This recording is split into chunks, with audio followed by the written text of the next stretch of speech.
Hey! Oh my gosh, I haven't seen you in like forever. How have you... Hey, is everything okay? No. Because it's been how long since your last Journey Through video, and you didn't even write me in the script.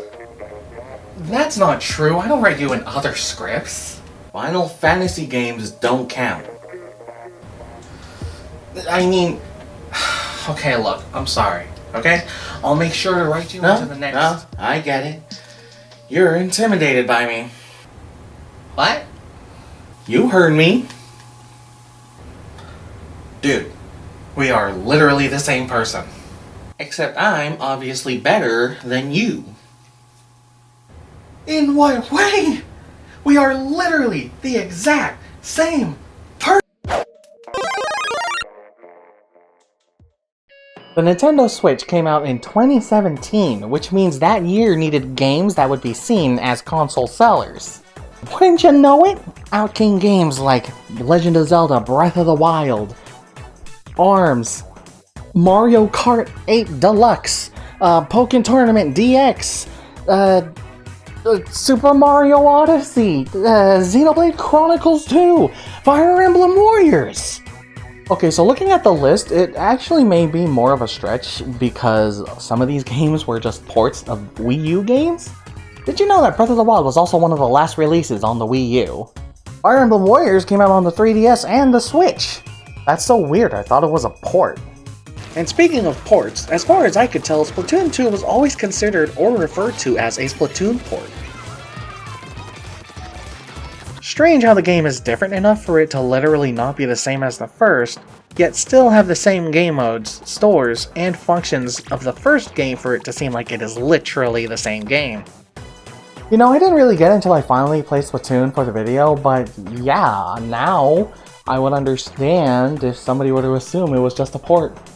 Trust me, you aren't too wrong with that assumption. With that, let's get on with the video and see what journey lies ahead. The game starts the same as Splatoon 1, choosing which Inkling gender to start with. However, we now have more character customization. Each gender has 6 new hairstyles and 5 different types of pants to wear. This is nice, makes a player feel like they are putting their own specific character into the game, creating even more of a connection. Anyway, Famalian, over-the-shoulder hair, and it starts with motion controls. Well, I'm honestly okay with using motion controls. I mean, at least it isn't a huge clunky controller pad. It's just a regular power controller. Play through the tutorial and we will reach Inkantation Square.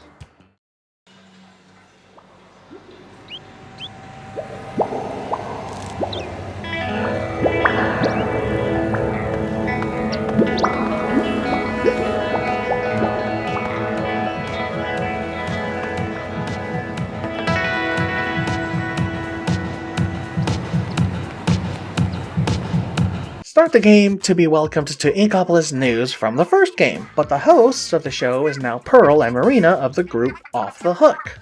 They announced regular stages, ranked stages, and league stages. They also have a sponsorship with Grizzco. Would have been a great joke to have a sponsorship in this video, but, you know. However, there will be a news flash that the Great Zapfish is missing. Somehow this seems very familiar. And not only is the Great Zapfish missing, but also Callie of the Squid Sisters is missing too! I mean, I would be worried, but she is an agent of the Squid Beak Splatoon, so... I'm sure Agent 3 is on the job. Don't get cooked, stay off the hook. The tutorial will point out familiar stores or sections and other new features.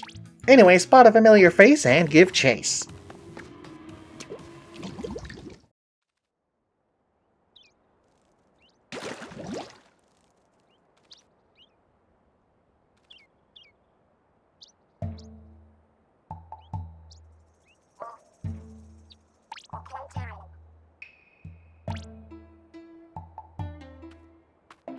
This will lead us to Mary of the Squid Sisters, who was an agent of the new Squid Beak Splatoon.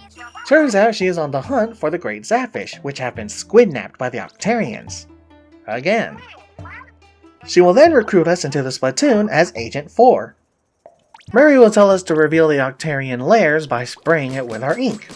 These layers house the Octarian troops and also hold puzzles or challenges to test the gamer's skill. The layers also hold the Zapfish, and in order to progress to the next area, we need to obtain these Zapfishes. Within each levels are also loose pages that return from the first game, and so the pages are again used to deliver lore of the world and its people. Wait. If Agent 3 and Cuttlefish are somewhere else, do they know what happened to Callie? There's another 5 pages scattered throughout the Octo Canyon itself, one for each area, and it basically gives us a commemorative souvenir sticker of that area. It's so funny to me. This kind of reminds me of how my parents would buy a magnet for the fridge every time they went somewhere new. In addition to the pages, we will also be able to find these metal pieces called Sardinium. Sardinium is used to upgrade our gear. Of course, we still need to obtain power eggs as well. At some point in the game, we will be introduced to Sheldon. Sheldon will supply us with weapons to tackle the levels. He would request the use of a specific weapon as to get data to take the weapon into the Armor Knight's shop. These weapons, along with the default we have, can be upgraded with those Sardiniums. This also taught the player how to use the different weapons, so don't you worry, Sheldon. I'll get you your data. Specifically for the dualies, because I am a dualie main. At least until Splatoon 3. Also, we unlock other bombs only through the upgrade, and you switch bombs using the D-pad. Get enough Zapfishes in the area and the boss kettle will open.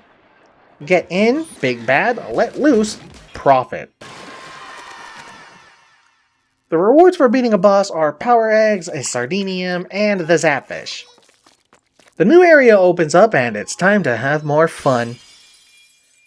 Some levels, although not exactly the same, generally have the same concept as the last game. However, they do feel longer and have more of a challenge than the first game. At least that's how I felt. Anyways, gather Sardiniums, gather pages, shoot the Octarians, get the Zapfish, and defeat the big bad boss. Do this 27 times. As for the bosses, we deal with 5. Wait, did I just reuse the same one from the last script? After beating a boss, we will receive a radio transmission. Okay, now I know I'm using the same script. What the? However, this time it's with Mary, and at some point we receive warning to run away. And then the person on the other side is holding the radio upside down? Callie? Mary questions why she is with the Octarian army, but there is truly only one way to find out. And we are off to the final boss.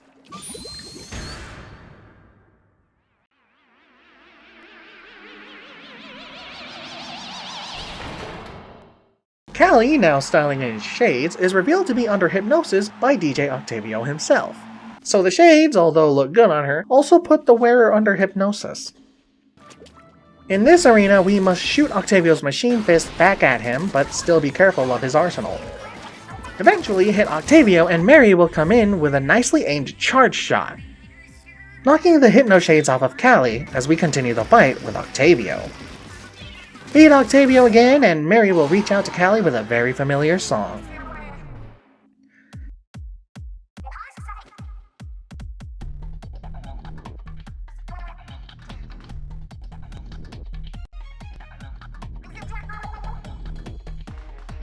Callie comes to her senses and the two sisters turn up the beat with their music.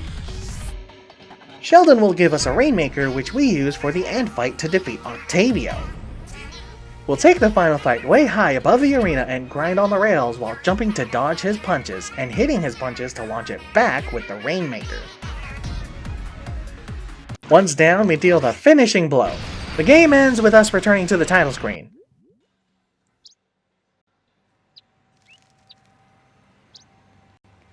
Hits start to have Pearl and Marina bring the news that the Great Zapfish has returned, and that Callie of the Squid Sisters has also returned safe and sound.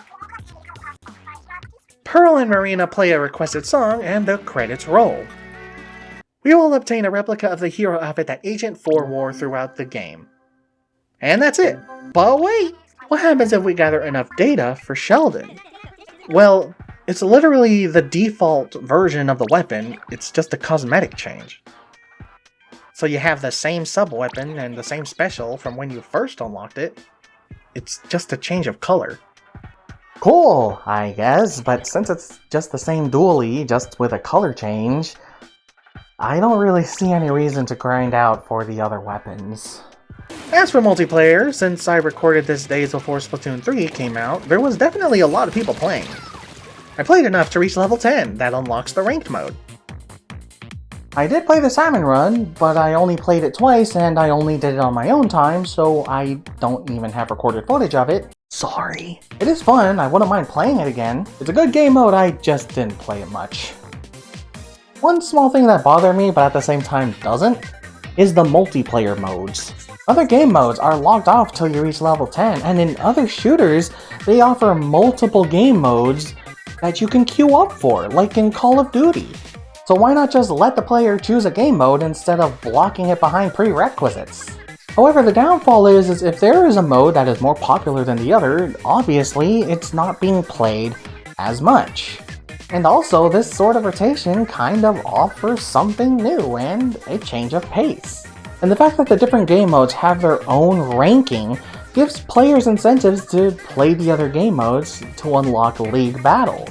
If you're into that thing, I didn't. Again, that's kind of my only thing, it's just one way or the other, but I could see the problems or issues that could occur, and that's basically it. Again, I am bothered by it, but I am still okay with it as well. So yeah, the fact that Splatoon 2 has more game modes than what Splatoon had to offer is great. And I'm not even done yet, there is still the DLC expansion to this game. And you know what? I'll save that for the next video. Squid Sisters, drop that spicy beat!